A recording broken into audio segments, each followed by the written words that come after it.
Hi, welcome back to the channel. Please remember that while I did work as a dealership master technician for 17 years, I'm currently in no way whatsoever affiliated with any automotive manufacturer. All opinions expressed are my own, and any and all trademarks are the property of their respective owners. Today, I'm going to show you how to remove and replace the engine assembly on a 2010 Toyota Tundra. Disconnect the battery negative terminal using a 10mm socket and just get it out of the way. Make sure it can't contact back while we're working on the vehicle. Remove the 10mm bolt right down there that holds the dipstick tube to the side of the engine.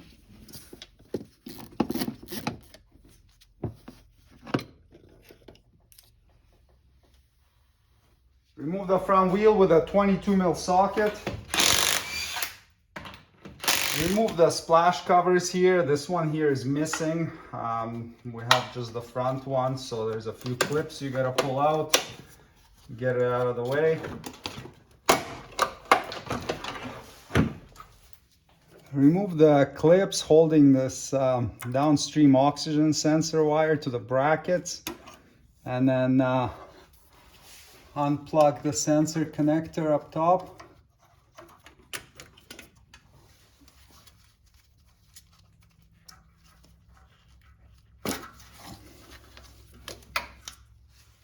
Unplug the front oxygen sensor connector right there.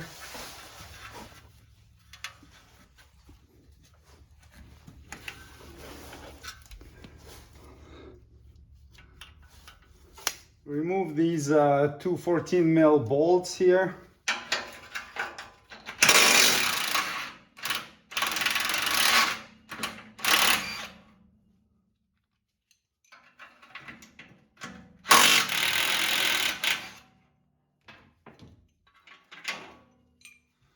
Remove these three 14mm head nuts right there, holding the pipe to the manifold. Now you can get the pipe out.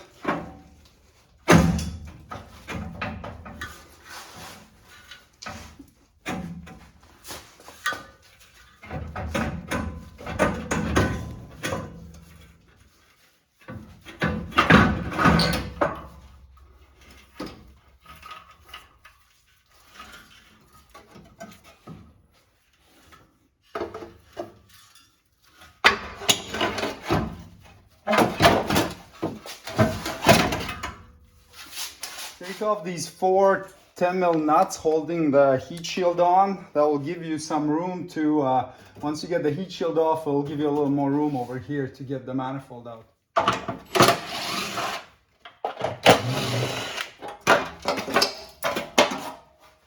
And pop some of these clips out for access. I'll just give you a little bit more room to get to things.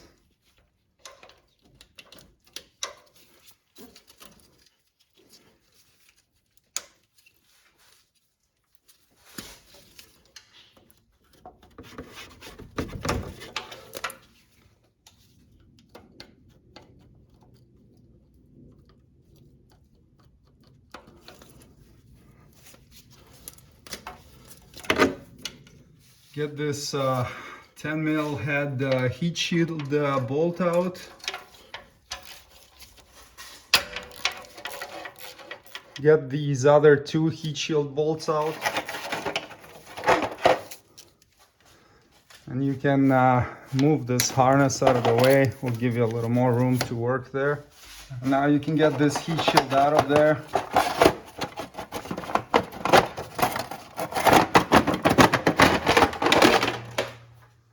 Take out these two 10mm. They're usually nuts, but this one has bolts for the air injection pipe. It's a good idea to put some penetrating fluid on all of these exhaust nuts because they're usually a bit rusty, so this will help you get them out easier. I always take out these two nuts right here that hold this little heat shield because that makes the manifold easier to come out.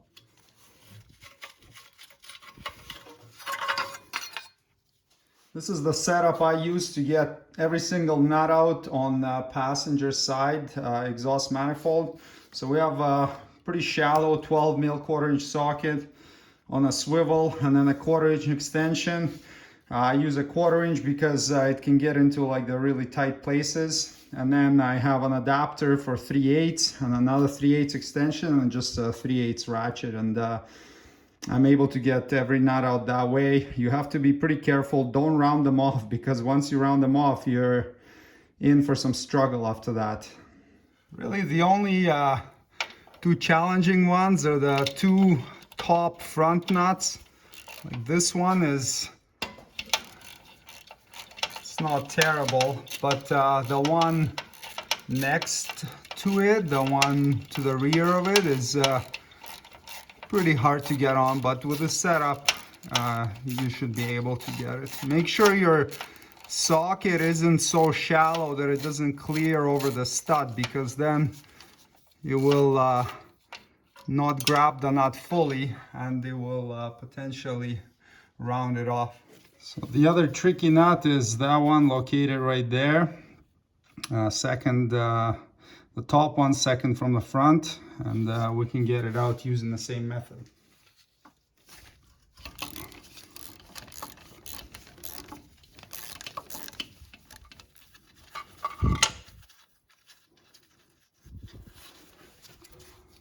And it's off. So there are 6 more nuts holding the manifold on. They're all easier than the 2 that I just removed, so just go ahead and loosen them off too.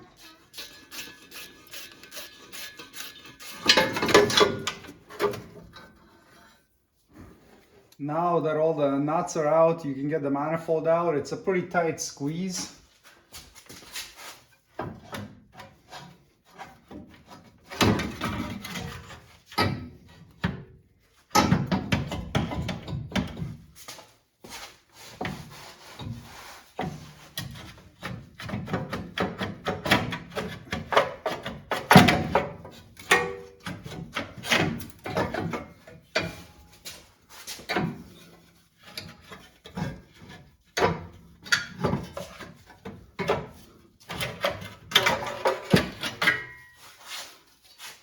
And you can take out the 2 gaskets, one for the air injection pipe and then the actual manifold gasket.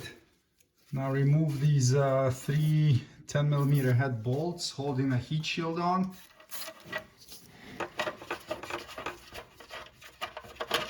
And you can get the heat shield out.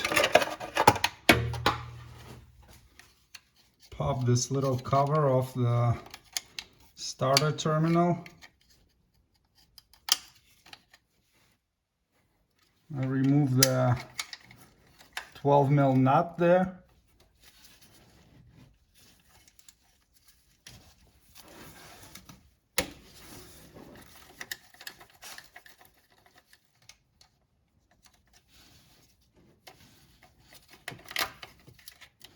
And then unplug that single wire connector. The tab is very conveniently located on the back side, but it's not too bad to take off. And then you have this little wire harness clip that you want to slide off so that you can get the wire out of the way.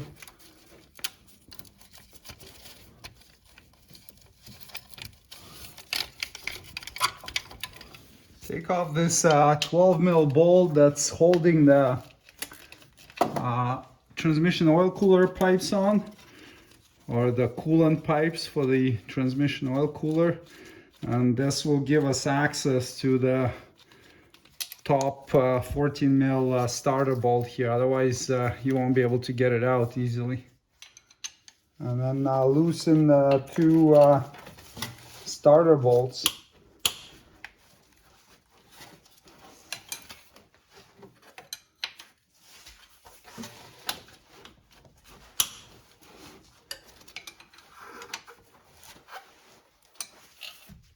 once you get the 2 bolts out, you can get the starter out. So you might have to pry on it a little bit. Sometimes they're kind of stuck in there. So just give it a gentle prying, and then you can sort of wiggle it out the rest of the way usually. There we go.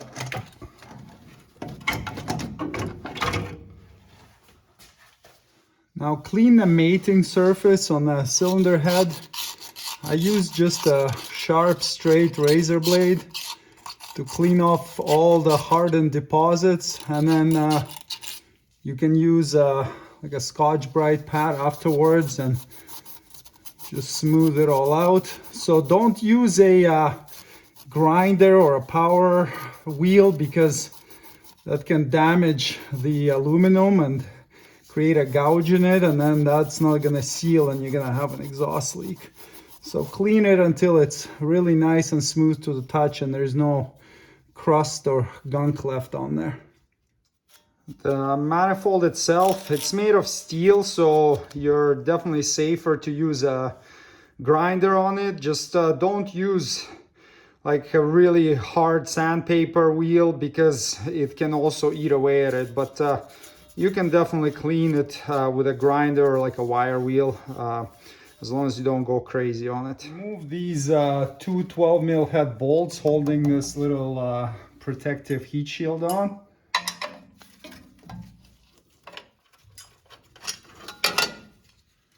Remove the 4 14mm nuts holding the front drive shaft to the transfer case.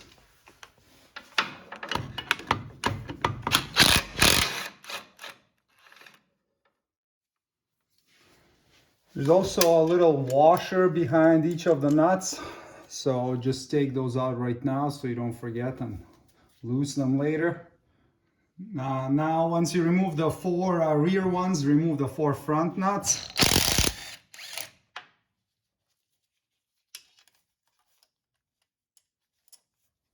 And just keep rotating the drive shaft and taking them all off one by one.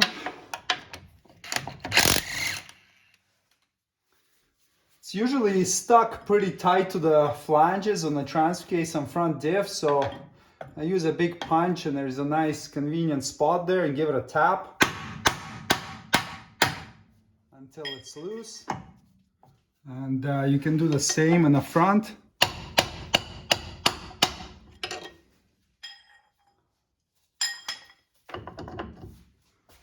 Now you can push the front of the drive shaft back, and it's gonna compress it here in the sliding portion of it. And you can get it up and over there.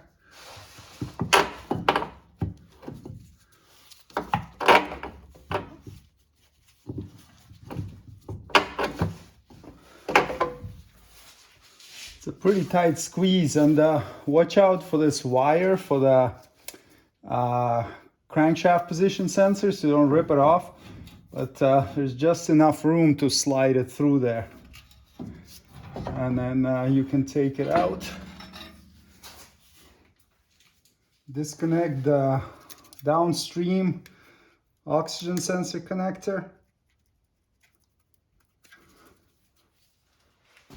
Disconnect the upstream connector. Sometimes they're really caked in mud and hard to disconnect, and you blow the mud out around them and just keep working it until you can unclip it. Remove these 2 14mm bolts now. I think originally they have nuts welded on the one side. This has been already worked on before, so they've been replaced. If you do have welded on nuts, make sure to loosen the bolts, not the nuts. You won't be able to loosen them.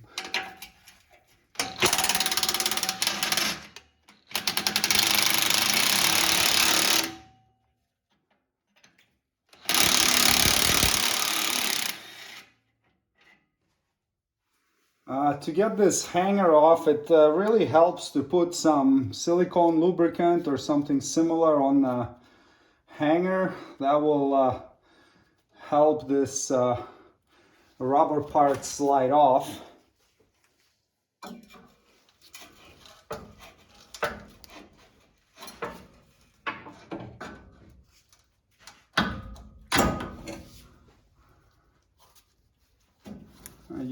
rotate it out of the way. And you can spray some penetrating oil on the 3 nuts right here that hold the pipe to the manifold, and let it soak in for a bit, and then remove them using a 14 mil socket.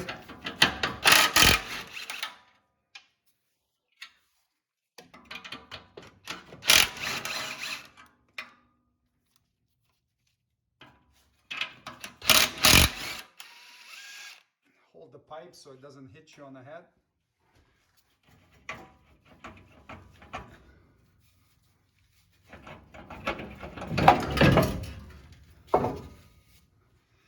You need the truck to be sitting pretty high off the ground, so either really tall jack stands or a hoist. Otherwise, it's really challenging to get this pipe out, because as you can see, it's hanging quite a bit below the truck, and you'll have to manipulate it to get it out of there.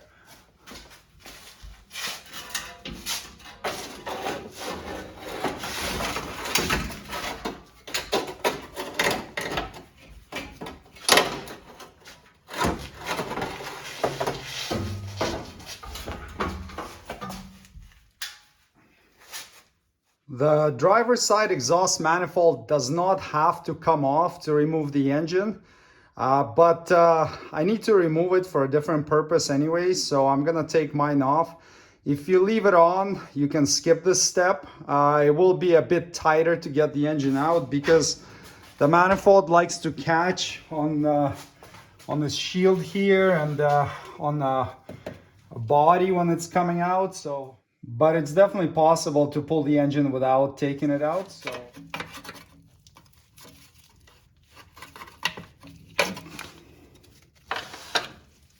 you gotta take out the 2 10 mil bolts here that are holding the cover on. There is this one here, and that's the second one.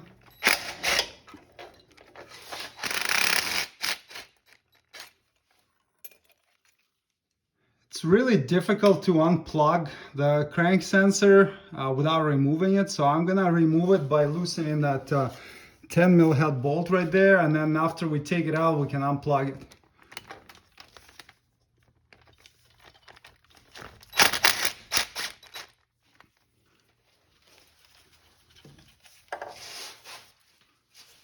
Now that it's out, it's a lot easier to disconnect it, because you can actually access the connector.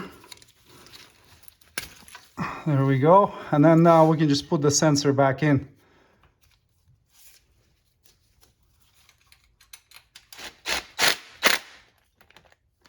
Open the rad cap to drain the coolant. Make sure the engine is cold so you don't get burnt. Drain the radiator into a container.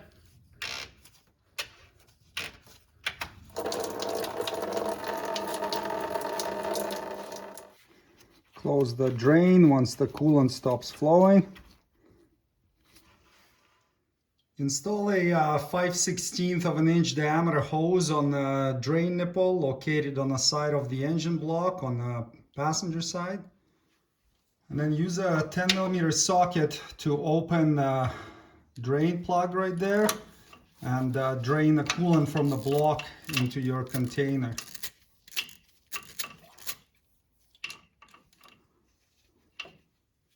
When the coolant stops flowing, close the drain port and tighten it up nice and snug. And remove the drain hose.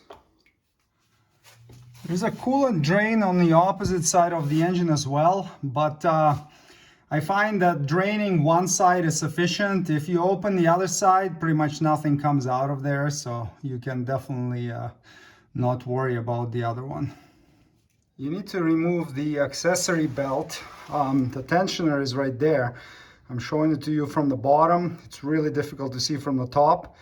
You can either access it from the bottom or from the top, whatever works best for you, but that's the 14 mil bolt right there you gotta grab, and then ratchet it counterclockwise to take the tension off the belt, and then you'll be able to take the belt off.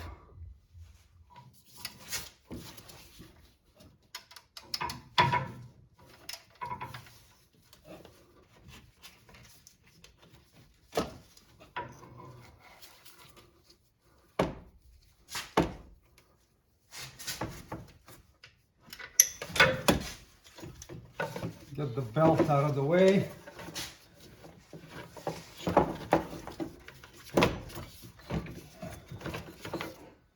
Now you can unbolt the power steering pump. The one bolt is right up top here, that 14 mil right there. And the other one's on the opposite side of the shaft of the pump. So it's about a 90-degree angle. Now it's a lot easier to do if you have like the fan and the shroud out, but I'll show you how to do it without removing any of that.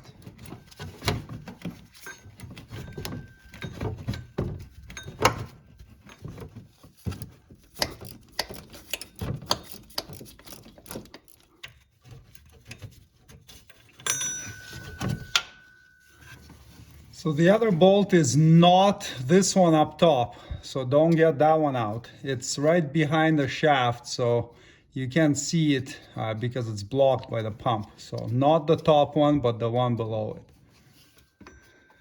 You can get in from the bottom and get a wrench on it. And then get that guy out as well. Now you can get the pump out. It's usually stuck in there pretty good, so you have to wiggle it. You can pry it up there where it mounts into the bracket, and eventually you'll be able to get it out.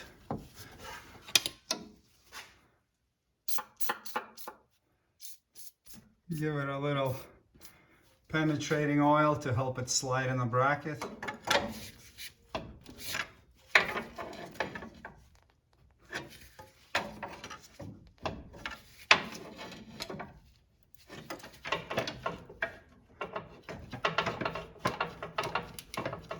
After working it for a while, you'll be able to get it out of the bracket. There we go. And now just move it out of the way as far forward as you can, so you can access the nuts and bolts. The top one's holding the alternator. There is a 14 mil nut and a 14 mil bolt. Before we start loosening the bolts and nuts holding it on, let's get this connector off. There's a pinch tab on top of it that you gotta squeeze to slide it off. You can take this little rubber boot off and you can have a better access to it. Actually, the pinch tab is on the side right here, on the rear side of the truck. There we go, that's disconnected. And then there's this plastic cover that covers the terminal, so we got to take the cover off.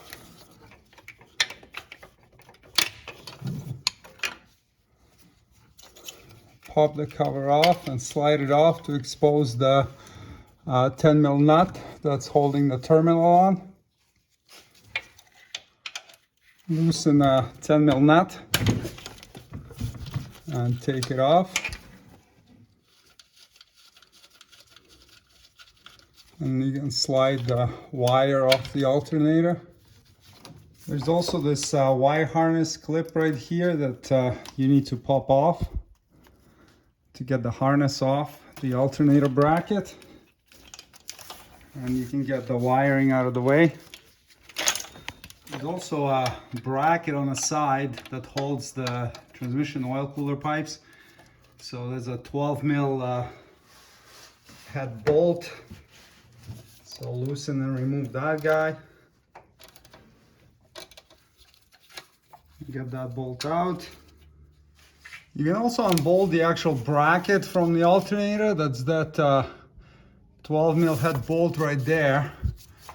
You don't have to do it, but it will make the alternator more compact and make it easier to remove it out.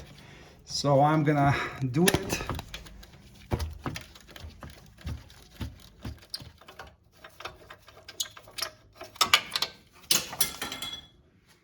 It's also really helpful to remove this 12 mil bolt here that holds those same transmission oil cooler lines to the side of the engine oil pan, because if you don't get it out, the cooler lines are kind of in the way of getting the bottom alternator bolts out. So I would loosen and remove this guy as well.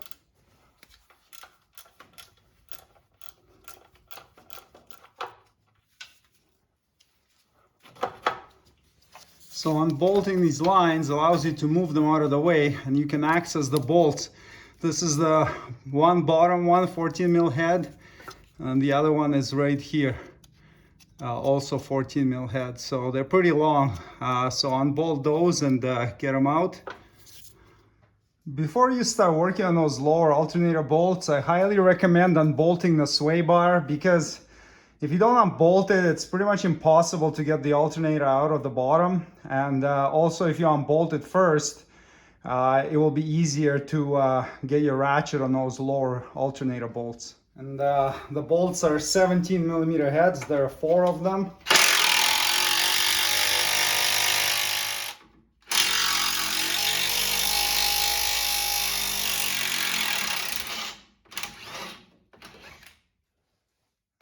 Now you can get the sway bar out of the way.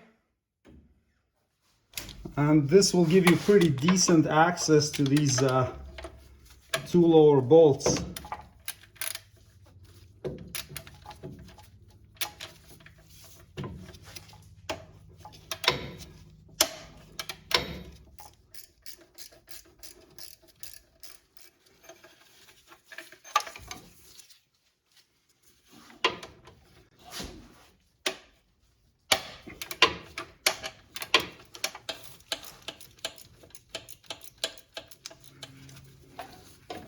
And get the lines out of the way and get the bolt out. It would also be helpful to get this harness clip off and maybe the oil pressure sensor, because you'll be getting the alternator out this way.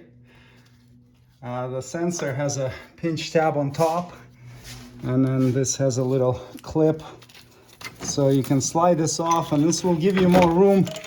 You can get the alternator harness out of the way completely, and then you'll be able to remove it through here. So now we can proceed to removing the top bolt and nut. So there are a couple of 14 mils. Short bolt and this nut here. Because the alternator is sitting on the stud, it's not gonna fall out yet. If it's stuck, we'll have to pry it off a little bit.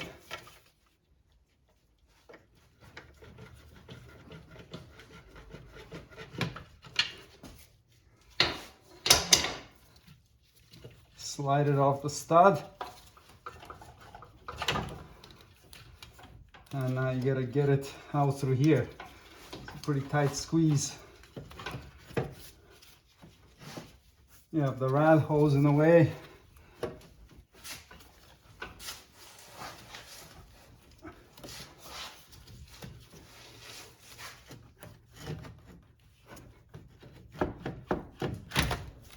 But it will come out. Remove the 10 mil bolt right down there that holds the dipstick tube to the side of the engine.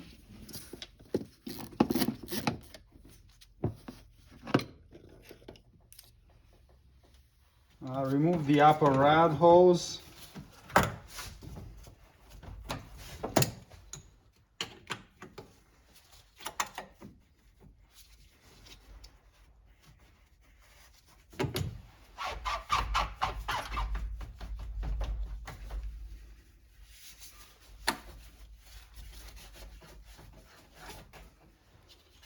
Pull the belt out of here.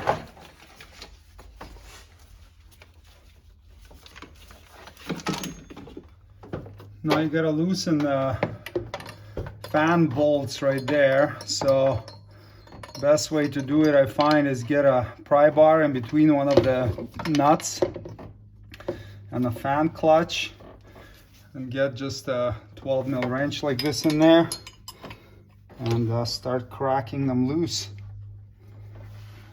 And you want to be careful not to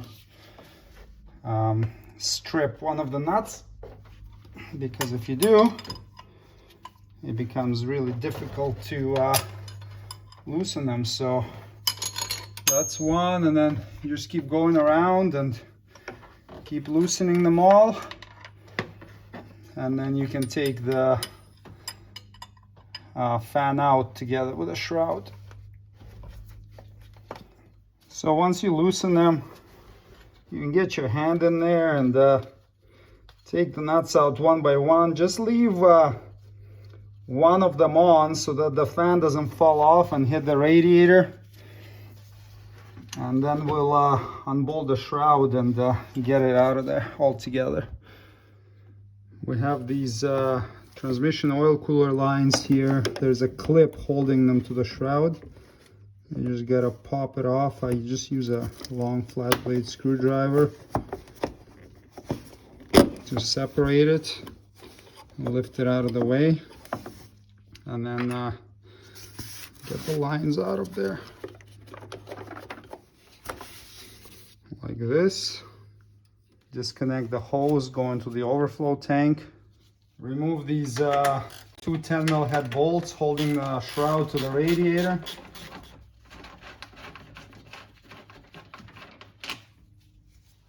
Now remove the last 12mm nut holding the fan to the pulley, and then wiggle it a little bit to get it off. Sometimes they can be pretty stuck, so this process might take a while. And now you can pull the shroud and the fan out together.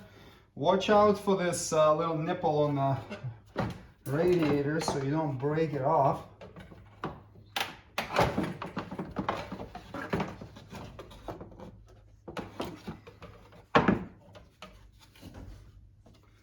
Remove the clamp for the lower rad hose.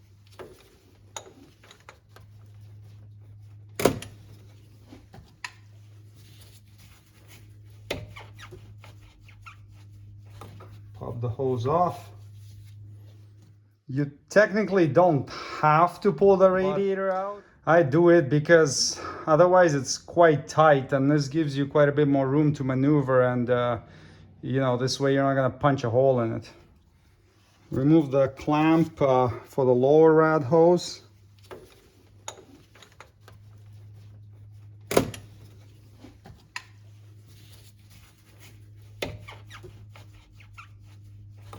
Pop the hose off.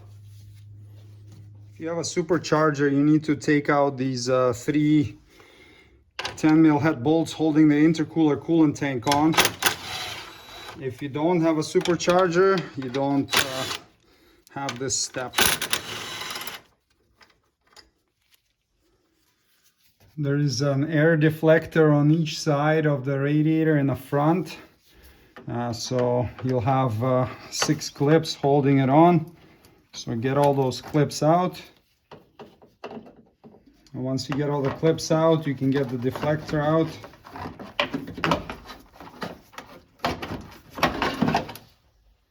Do the same with this side air deflector. This one has a little harness clip plugged into it as well. So get that out, and then same thing, 6 of these clips.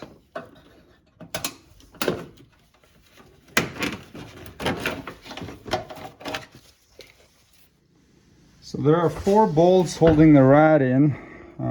There's one right in there. You can see there's one inside this hole right here, and then there are 2 below. You access them through the bumper. On the passenger side, the earlier model Tundras, like 07 to 09, I think with tow package, they have a transmission cooler right here. So you'd have to unbolt it. It's bolted up here. You can unbolt it, you don't have to remove it fully, and you can just move it out of the way to be able to access this bolt here. If you look at the lower rad support, you'll see these holes here, and you can see the bolt head right there. That's what's holding the rad on. So you have to access it through the front bumper. Use a 12mm socket and maybe a little bit of a swivel. Magnetic socket also helps so that the bolt doesn't drop when you unscrew it. And you have the same sort of setup on this side. There's the bolt right there, and there's the access hole for it.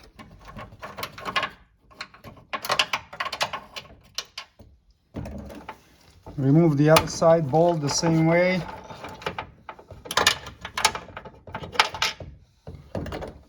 Then do the top one on the driver's side. The rad has a hanger, so when you pull this bolt out, the rad's not gonna drop down yet.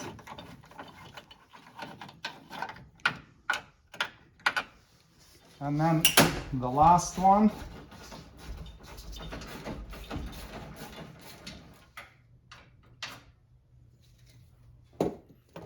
And now you can disengage the two hooks up top and pull the rad out.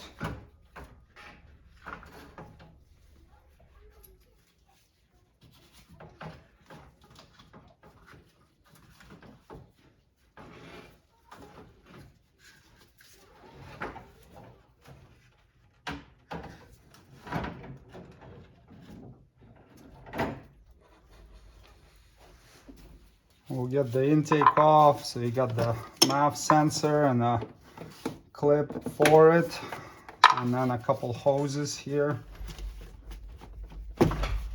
big one and a little one, clamp,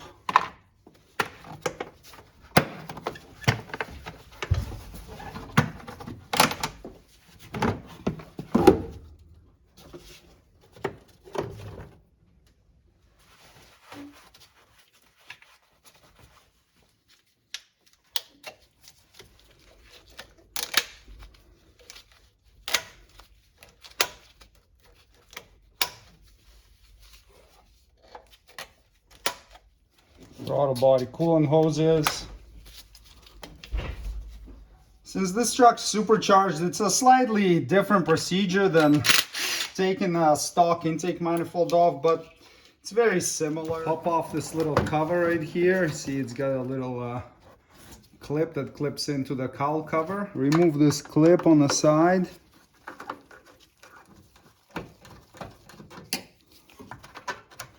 The same on the opposite side. Note the position of the wiper blades so that you can reinstall them in the same location. Some windshields have a little white dot where the wiper is supposed to go. I don't think ours does, but you can see by the dust. Oh, actually, I think I see a dot there. You can see by the dust where it's supposed to go. So just loosen both of these 14 mil nuts.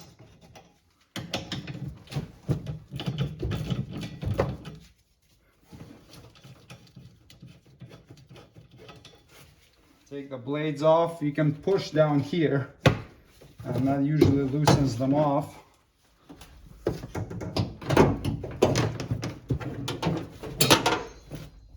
There are several little clips that hold it to the cowl. You just need to press on them and then they can pop out. It's like a little triangle. So just get around and wherever you feel them. Once you disengage them all, you'll be able to lift and slide the cowl cover out. Unclip the connector for the heated windshield. And unplug it. Unclip this connector. You can pinch the little tabs with a screwdriver from the top and they'll pop out. Unplug the wiper motor. The tab is very conveniently located on the bottom.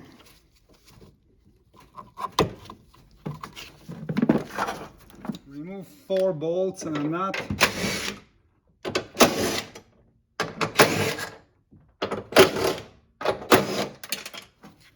And you can take the wiper motor and linkage out. Now remove 7 10 mil head bolts.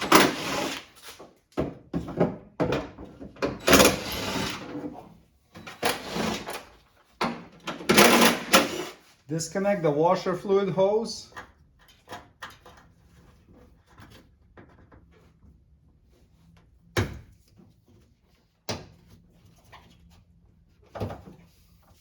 And then get it out through the cowl. There's a grommet here. You'll have to push it in and then you'll be able to get this hose through.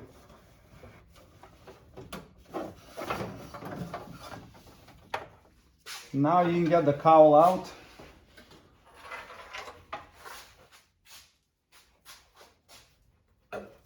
So you just got to get the PCV hoses off.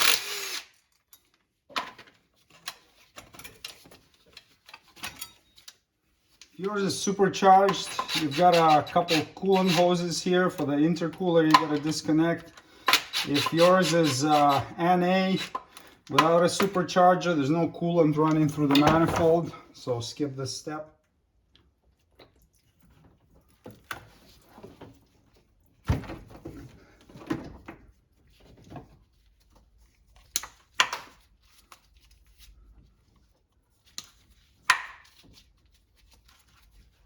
Disconnect these two air injection pipes.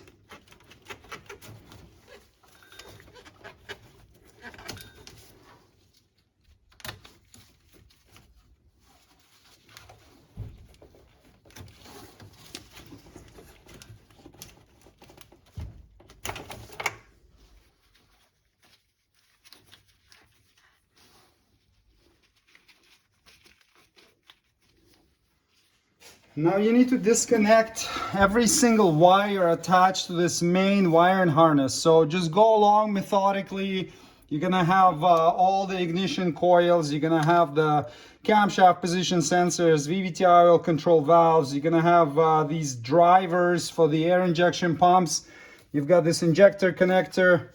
So yeah, just go along and disconnect every single one of them and unclip them from the valve cover.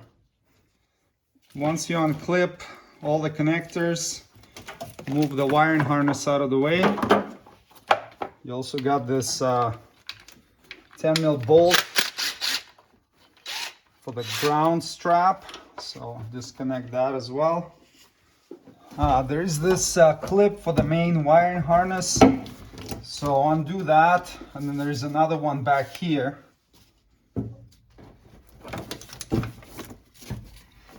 And then you have two more behind the intake manifold. So they look just like this one here. I can't really get in there with a camera, but there are two more of these guys you have to unclip before you can take the intake manifold or supercharger off.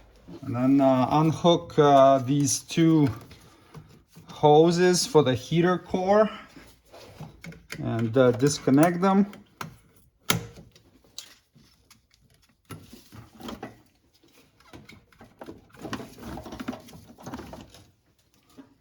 I'd also disconnect this hose right here so that you can get these pipes out of the way.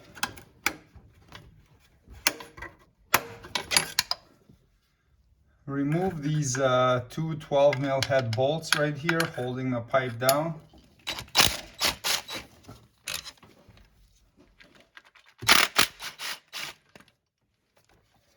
It's not easy, but with some persuasion and a few angry words, you'll be able to get this hose off. Okay, on the driver's side here, we've got the brake booster. This thing also has a block heater cord, so let's get that out of the way as well. We can unhook the purge valve. If you have a non-supercharged truck, there's another connector up there for the acoustic controlled induction system. We don't have it here. That's the purge hose, and then you can get it out of the way, or you can disconnect it here and just get the valve out. Disconnect the fuel supply line, so slide the clip back, and then you have these two tabs on the sides that you got to pinch with your fingers. I don't recommend using a tool to do that because I've seen them get damaged when using a tool. So pinch them and slide them off. You'll need to disconnect the clip that holds the fuel lines on to the supply lines. It just slides off like that. And then we have the return fuel hose here, this guy. So it's the same deal. You squeeze the tabs and then you pull it off like that and get it out of the way. Now you need to unplug this engine harness from the engine, so just go along Every single connector and clip that you see, you have to disconnect it, unplug it, and it goes all the way down to the AC compressor. There's one connector on the AC compressor. So let's remove the harness. You also need to disconnect these 4 connectors for the air injection pump controllers.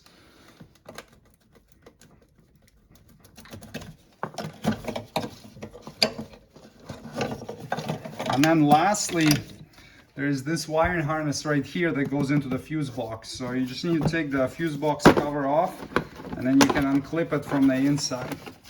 You've got a couple connectors here, and then there are the 2 little tabs right here.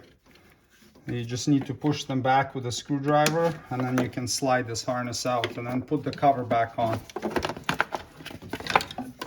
And you have this little ground strap you gotta take out, and after you do that, you can take the whole harness and just move it over. Now, if you have a non-supercharged truck, you just undo the 2 nuts and the 8 bolts holding the manifold, and you take it off. It's pretty easy. With this supercharger style, we have a couple of hidden bolts here, and they're really hard to get to. So I'm gonna remove the fuel rails so I can get a tool on them. If you do not have this style of a supercharger, you don't need to take the fuel rails out. So you can just skip that step. And one more thing we're gonna do is take the PCV hose off. Before removing the intake manifold or supercharger, it's also a really good idea to blow off any dirt that's sitting around there, because once you take it off, it's easy for the dirt to get knocked down into the intake runners, and you definitely want to prevent that. So I just have everything capped off and then just blow all the dust out of there. To remove the fuel rail, you just disconnect the supply and return line. If you absolutely have to use a tool, like here with the supercharger, there is no space for me to get my fingers in. Make sure you don't over compress the pinch tabs so you don't deform them and bend them.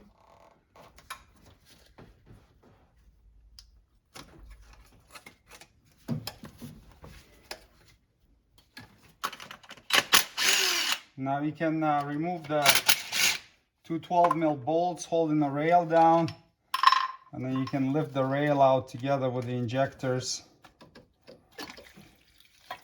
Oh, lots of fuel, because one of the injectors stayed inside. Okay, there we go.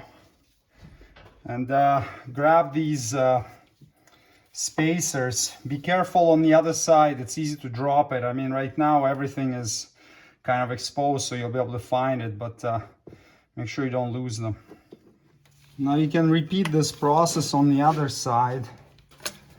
Some model years have like a regular connector here on this supply line, this style, but then Toyota decided to change it to like a quick connect, so to speak, what I see on domestics, and that one is notoriously difficult to remove. You need a special tool, and even then it's hard to get it out. So I'm gonna get the rail out with that line with a crossover pipe together. And remember, if you don't have a supercharger, or you have a different way of getting under there with some fancy swivel or something, you don't need to take the rails out really. You may want to unbolt them if you have this style of a supercharger, just so you can lean them out of the way a little bit, but you don't have to fully remove them like I'm doing.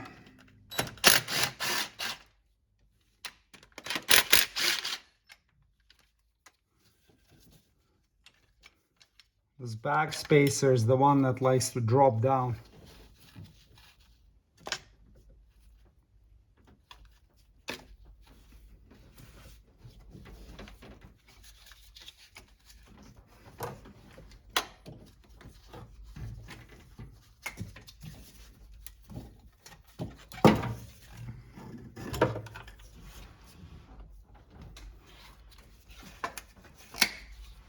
Now remove the front nut and the 4 bolts, and same on the other side, 12mm heads. Once the bolts and nuts are out, if you have a stock intake, you just take it out by hand. It's really light. In the case of a supercharger, get a chain on it and pull it out with a crane.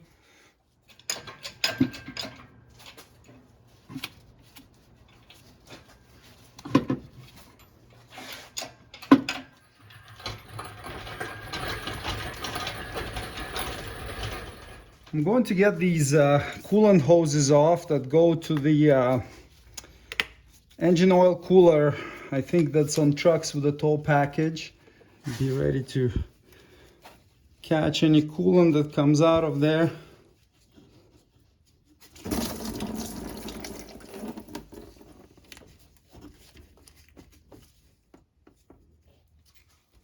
Again, on supercharged trucks, these hoses are in a way of getting the AC out, so there's a 10 mil nut up here you gotta take off to move the hoses away from the engine. There's also a bracket you gotta take off here that prevents you from removing the ground cable that's attached to the side of the block. It's a 12 mil nut, so that's one of them right here. And then the other nut is right there, bolted to the block, and you can see the cable is attached behind it.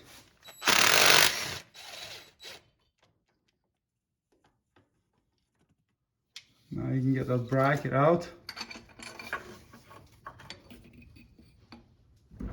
Now you can get that ground cable off that comes down from the battery.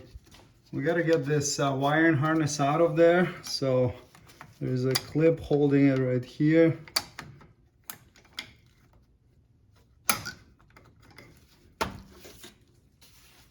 Now we're going to unbolt the AC compressor. So we've got 1, 2, 3, and 4. 2 bolts and 2 nuts in the front, 12 mil heads on them. Okay, so once you get all the nuts and bolts off, you got to pull out the 2 studs. So you have studs where the nuts were. You'll have to use an E8 female torque socket to get the studs out.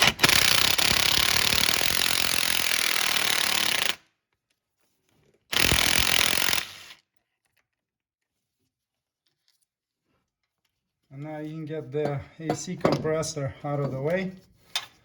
One more thing I'm gonna do is remove this oil cooler assembly. You don't have to remove it, it can stay, but this truck is lifted and I need all the clearance I can get to get the engine out of it, get it over the upper rad support. And this thing dangles really low and it likes to hit on everything. So I'm just gonna unbolt it. And if you're gonna do it, start by loosening the oil pressure sensor. You need to use a 14 mil wrench and then just unscrew it out of there. Some oil is probably gonna drip from there, so make sure you catch it. Now we have a nut right up here. Then we have this bolt right here, another nut and another bolt holding the oil cooler to the timing cover. So remove them all using a 14 mil socket. Okay, we'll remove the last bolt and be ready to catch the oil that's gonna come out of here.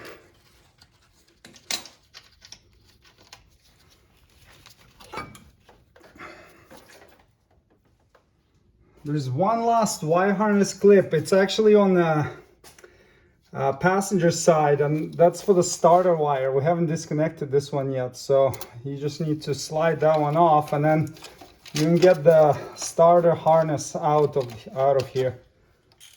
Now install a ratchet with a 22 mil socket onto the crankshaft bolt.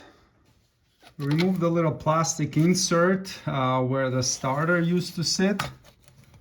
Take it out. Remember which way it goes in so that you're not struggling afterwards.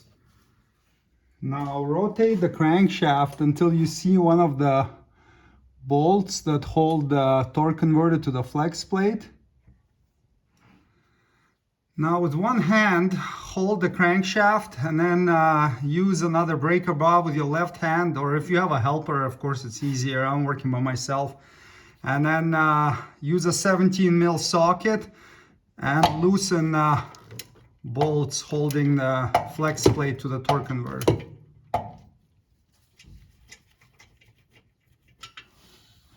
Get the bolt out. Now repeat this process five more times. There's a total of 6 bolts holding it, so keep going around and take them all out.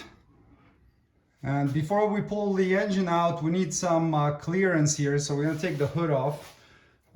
Pull off the little C-clip here and the one on the bottom of the shock. Do that on both sides, and usually this is at least a 2-man job because you need 2 people holding the hood and then somebody unscrewing the bolts, and then undo the 2 bolts on each side holding the hood on, and then it comes off.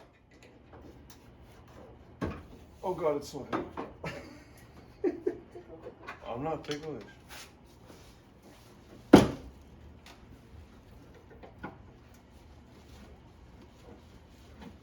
Okay, this is your moment to shine, baby. Going to do this now? Yeah. Are you ready? Yeah. You and I will just hold each side. Yeah. Those lights on your That's good. Yeah. Is it done? Yeah, if you can pull the bolt out. And then you see this light right here? I'm holding it. Yeah. Then you just grab it and pull it out of there first.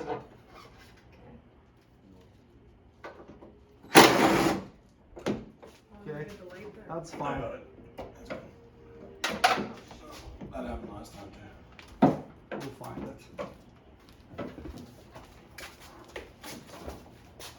Okay, 1 sec. Okay, now we gotta unbolt the transmission from the engine. So I've pulled a number of these engines before and I've always removed the transmission. I've seen somebody pull the engine out without removing the transmission. Obviously you have to unbolt it still. I'm sure on a 2-wheel drive truck it's really easy because you're gonna have all this empty space right here. In my case, I'm replacing the transmission anyway, so I'm gonna remove it next. The transmission is bolted to the engine with 10 bolts. You can see there are 4 14mm head ones, 2 on each side, and then there are 3 17mm head ones. So there's a couple you can see, and then there are 2 up top right above the transmission. And the other side is the same. So there's the 2 14s, 2 17s, and then still those 2 up top remaining. Okay, let's remove the last bolts.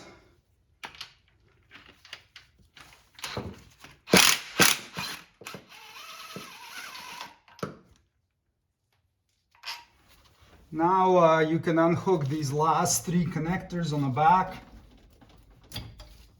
This one and this one. And then you've got a ground wire 10mm bolt here, and then 2 10mm bolts on the passenger side. Now the engine harness is completely disconnected, so you could leave it like this. I'm pulling the transmission out of this truck as well, so I'm gonna just pull up the transmission harness up and get everything over onto the passenger side. Get it out of the way. Now remove the 4 motor mount bolts. That's those 14mm ones right there, 1 and 2. You have 2 on each side. You can access them from the top with a swivel, or you can get it done from the bottom as well, whatever works best for you.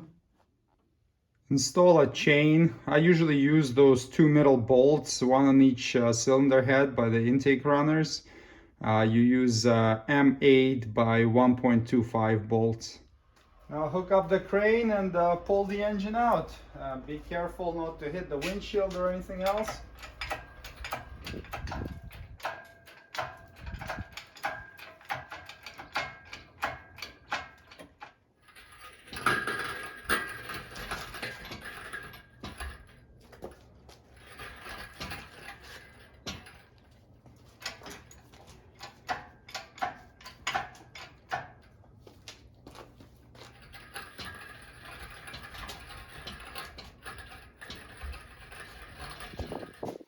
Well, half of the work is done. Now we're gonna install this 1200 horsepower capable beast with a forged bottom end and built heads, a bigger supercharger back into the truck. Let's go. Get the replacement engine back in.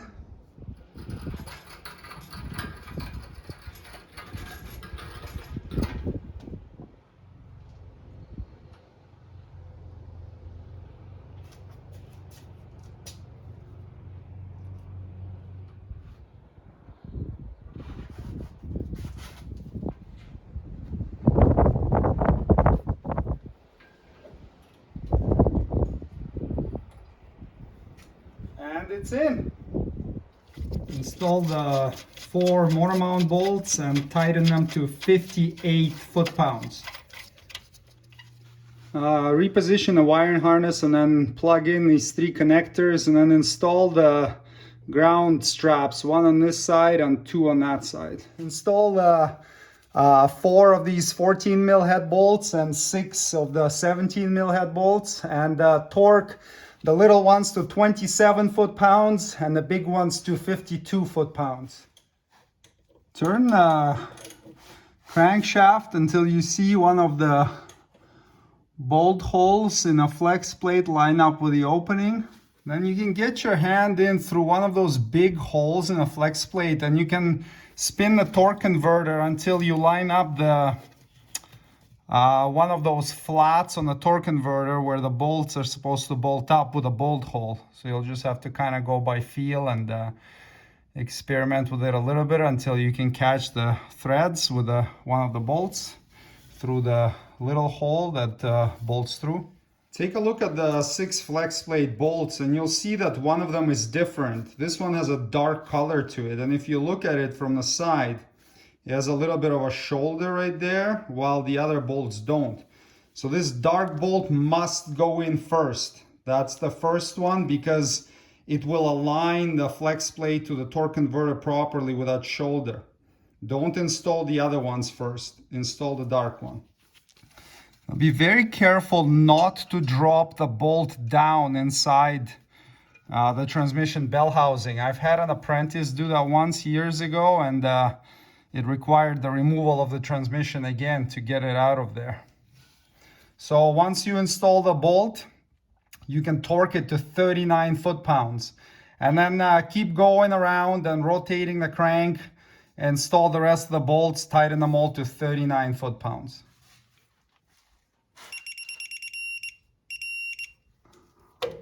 Install the little plastic cover right there. Route the starter wire harness back under the motor mount and then connect it on this clip right here. Leave the very rear clip unclipped for now. Install new O-rings and then install the oil cooler with 4 nuts and bolts. Actually, before you install the oil cooler, you may want to get this ground wire on the stud and then get this clip onto here because you have easy access to it right now. Tighten 4 nuts and bolts to 26 foot-pounds. Clean the threads of the oil pressure sensor and then apply a little bit of thread sealer on it.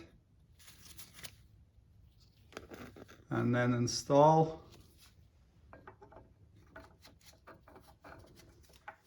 Tighten it to 11 foot-pounds. Reinstall the AC compressor.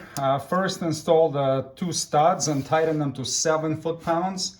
And then install the 2 nuts and 2 bolts and tighten those to 18 foot-pounds.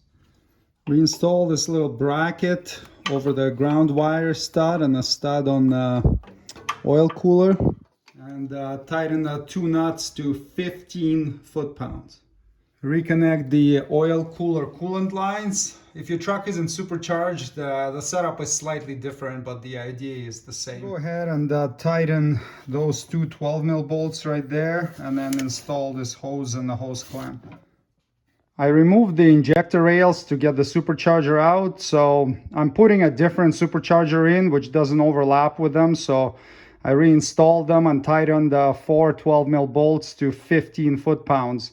If you have just a stock intake manifold, you didn't have to remove these in the first place.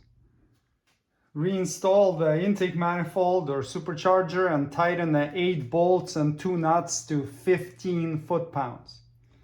So on the passenger side, reinstall the whole wiring harness, reconnect everything we disconnected previously, all ignition coils, camshaft position sensors, oil control valves, these air injection connectors, secondary air injection hoses, and then if you had the fuel rails out, reconnect the fuel lines. And then on the driver's side, you've got all the same connectors again, and then you've got the 3 hoses for the PCV, brake booster, and for the purge valve, as well as the fuel supply and return lines. Something of interest to note is sometimes you have the same connector that could potentially plug into either. So Toyota marks the exhaust side with a white tape. So this will be the intake side, this will be the exhaust side. Reinstall the heater core hoses. Okay, so I got the throttle body on, tightened to 7 foot-pounds, the coolant hoses for it, air box, intake pipe, plug in the throttle body, plug in the mass airflow, hook up the reference hose for the fuel pressure regulator, and reinstall the PCV system hoses. Install the alternator back, tighten the 3 bolts and the nut to 32 foot-pounds. Reinstall the little bracket and tighten the bolt to 23 foot-pounds. Reconnect the harness and then clip pressure sensor connector back in.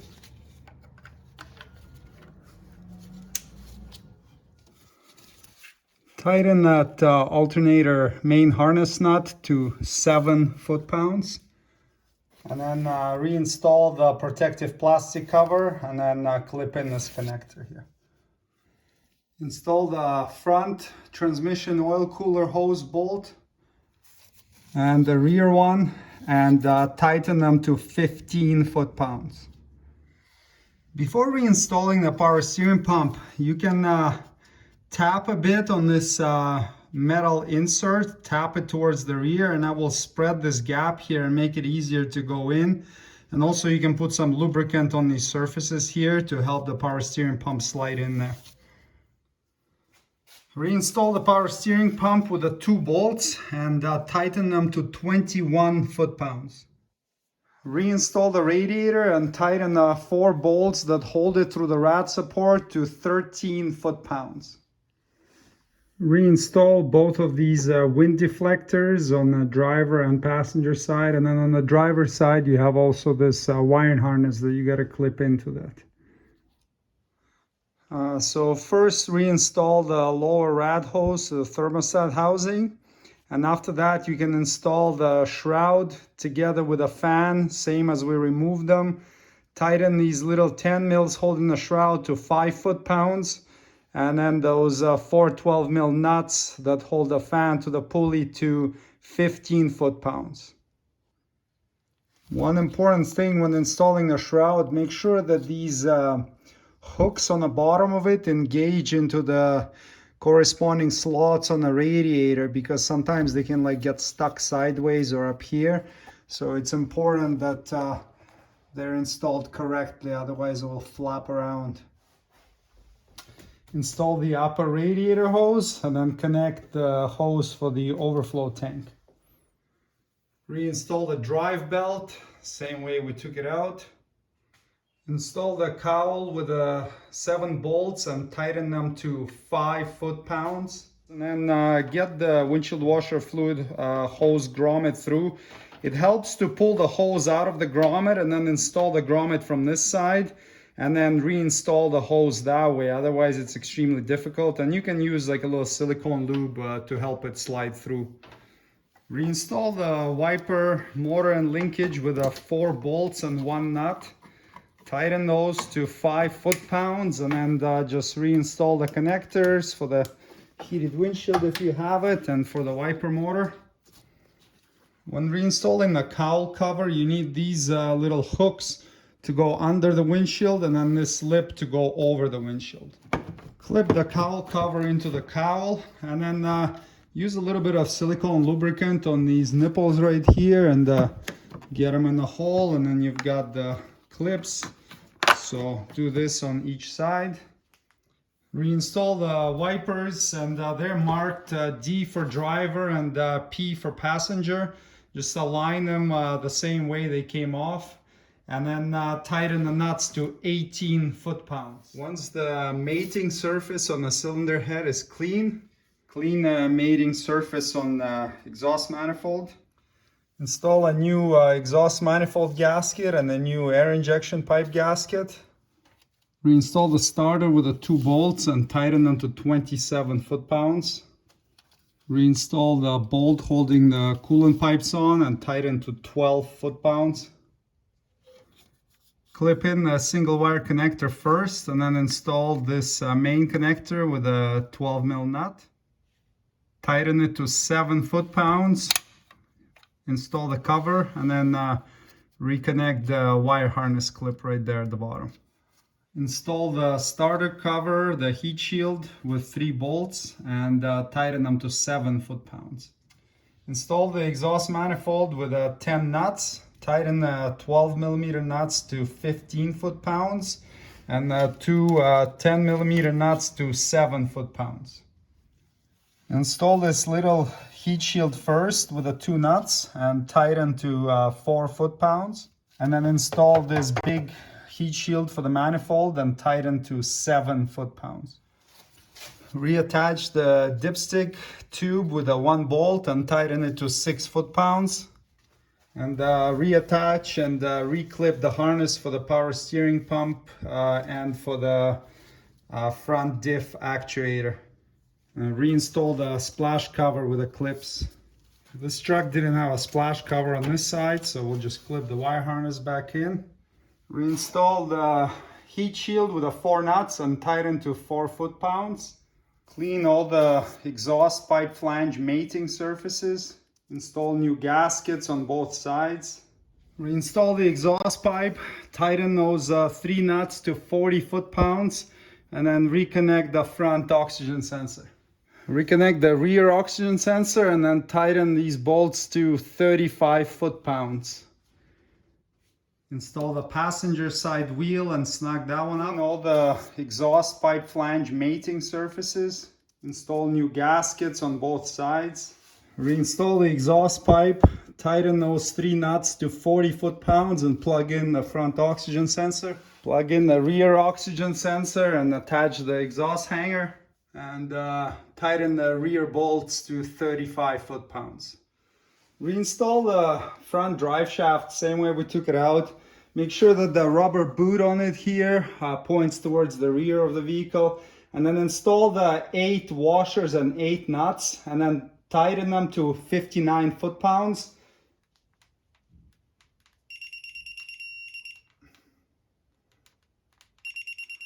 Reinstall the heat shield with the 2 bolts and tighten them to 12 foot-pounds.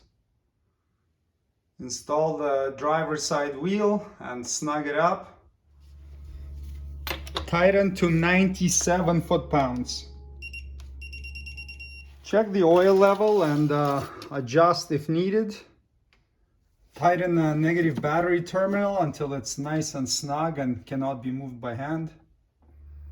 If your truck is supercharged, refill the intercooler system with coolant. Refill the engine with coolant and bleed the system. I'll have a separate video on how to do that. Thanks for watching. Subscribe if you'd like to see more Toyota Tundra videos. And check the links below the video for any tools or supplies you may need to complete the job shown in this tutorial. See you next time. Cheers.